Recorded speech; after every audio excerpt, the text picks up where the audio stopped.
j'avais déjà 1 million de bénéfices à 13 ans. Avant d'atteindre 13 ans. Oui, j'avais déjà 1 million Ok, dans la vente de produits. dans la vente de ces divers produits-là. Produits divers. Voilà. Bienvenue dans ce nouveau podcast Valeur ajoutée, le podcast qui met en avant des personnes, des personnalités, des parcours, des activités inspirantes et surtout qui favorisent l'essor de l'Afrique en général et de la Côte d'Ivoire en particulier. Je précise que ce podcast est sponsorisé par GJA Entreprises, une structure multiservice qui évolue dans l'immobilier, le transport, la formation et l'audiovisuel. Je suis moi-même Yepa Joël Anani, son fondateur et son gérant, et je vous remercie d'être de plus en plus nombreux à regarder nos vidéos, à nous suivre, à partager nos vidéos, à commenter, à liker, ainsi de suite, afin de donner le maximum de force à notre contenu. Aujourd'hui, j'ai l'infime honneur de recevoir un jeune leader, un entrepreneur, un serial entrepreneur, quelqu'un qui a mis, on va dire, ses œufs dans différents paniers de sorte à pouvoir se distinguer et puis diversifier ses activités afin de se créer plusieurs sources de revenus. Sans trop maintenir le suspense, on va le découvrir et j'espère profondément que vous allez être inspiré. Vous connaissez le créneau, éduquer, transformer, impacter et inspirer. Bonjour Maury Diabaté. Allez, bonjour mon frère Yepa. Comment vas-tu? Super. D'accord. Je suis très ravi d'être là aujourd'hui. Merci, le plaisir est partagé. Merci. Alors, merci d'avoir accepté, on va dire spontanément, de te prêter au jeu du podcast.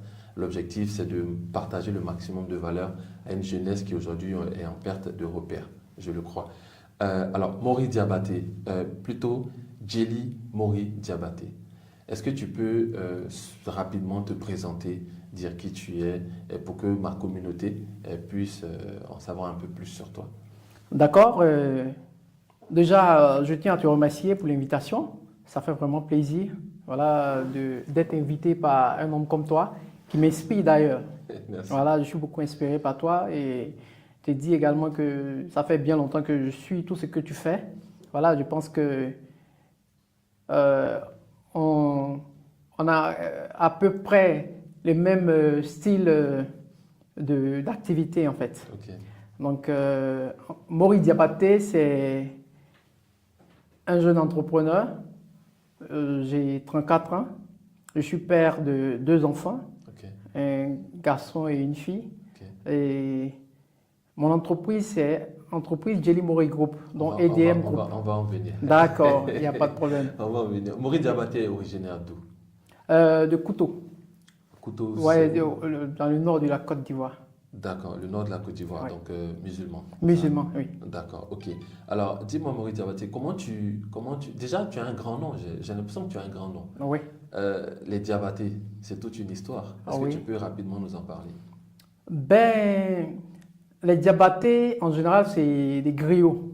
D'accord, Des griots, nous, on raconte l'histoire. Et tout ce qui est tradition orale, c'est des choses que les griots gèrent. Donc, je viens de cette grande famille-là. d'accord, ok. Alors, comment est-ce que tu te lances dans l'entrepreneuriat, Maury? D'accord, moi, je me lance dans l'entrepreneuriat très tôt. Voilà, parce que je ne suis pas né d'une famille nantie. Donc, D'accord. déjà à l'âge de 12 ans, je rentre de façon spontanée dans l'entrepreneuriat. D'accord, Déjà à 12 ans, on était en 2002, pendant la crise post-électorale, où vraiment c'était chaud en Côte d'Ivoire et nous on avait une année blanche. Donc pendant l'année blanche, les gens fuyaient. Les boutiquiers, tout le monde voulait quitter le pays parce que c'était vraiment chaud. Moi, je viens de l'ouest de la Côte d'Ivoire. d'accord, C'est vrai, je suis originaire du nord, mais ma famille réside vraiment à l'ouest de la Côte d'Ivoire. ok, Et à l'ouest, en ce temps-là, c'était vraiment compliqué avec la crise. Donc, quand tous ces étrangers qui géraient vraiment l'économie quittaient le pays, moi, comme ça, il y a un boutiquier qui m'a remis quelques articles de sa boutique. ok, Voilà, et comme un souvenir. Donc, je prends les articles comme un bon petit djoula c'est ça, et je commercialise ça. ok. Et je retrouve, j'ai eu 7000 Bénéfice, bénéfices. ok. Non, quand je vends tous les... Ah, la recette, c'est les- 7000. J'ai 7000, D'accord. j'ai 12 ans. Donc, je me dis, ben, J'avais jamais eu 7000 là auparavant. Donc, je me lance. On est en quelle année? On est en fin 2002. Ok, Voilà, on était en année blanche. ok, Voilà, à cause de la crise. Donc, je commercialise quelques produits là.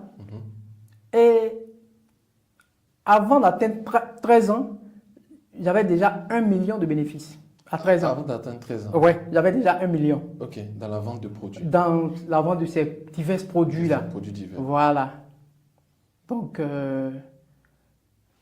au même moment que j'ai eu tout cet argent, et c'est là que j'ai eu la vraie leçon de la vie. Qui était- Parce que il me disait quoi? Je me disais que c'était vraiment facile d'avoir de l'argent. Hein. Oui, Parce qu'à 13 ans, avoir 1 million, c'est beaucoup. c'est pas donné à tout le monde. D'accord. Donc, j'ai, comme un enfant, hein, j'ai dépensé aussi rapidement cet argent. Ok. Donc, j'ai eu la leçon de la vie. Mais même normalement, moment. normalement, à 13 ans, en général, hein, quand nous on était petits, quand tu reçois une somme d'argent, tu vas donner à maman. Justement, en fait, les parents même ne pouvaient pas s'imaginer que j'avais tout cet argent. Ah d'accord, ils pourraient même Voilà. s'inquiéter. Moi, j'étais dans mes petits business, je vendais comme un petit doula. Voilà, des piles, tous ces petits gadgets là. Et j'avais une tante qui gardait cet argent, bien précisément.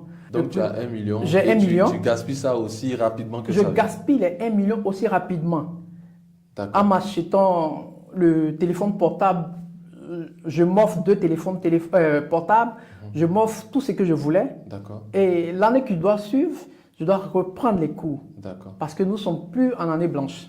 Et c'est ce que j'allais dire. D'accord. Voilà. Ok. Et c'est à cette période-là que j'ai eu la vraie notion d'entreprendre en fait. D'accord.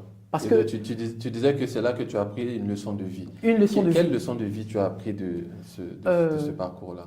D'accord? J'ai compris que j'ai compris les finances en fait.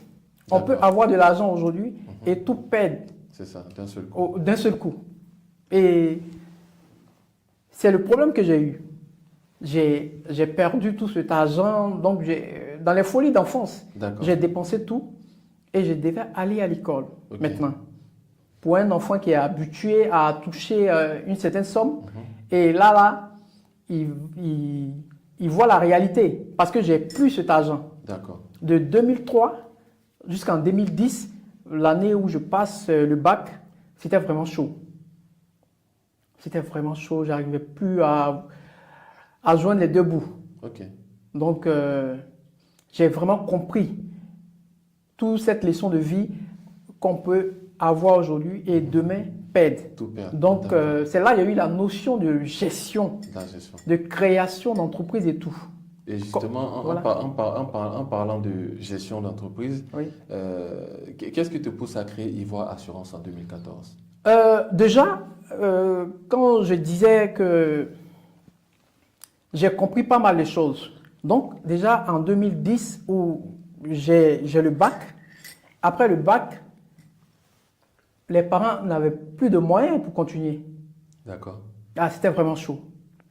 Et je restais là à réfléchir comment m'orienter. Je passais des nuits blanches. Donc là, je vois une anecdote là. Je vois un ami qui s'appelle Vecho qui vend des journaux. J'ai dit, ben Vecho, aujourd'hui, c'est chaud. Et ce gars m'aidait un peu.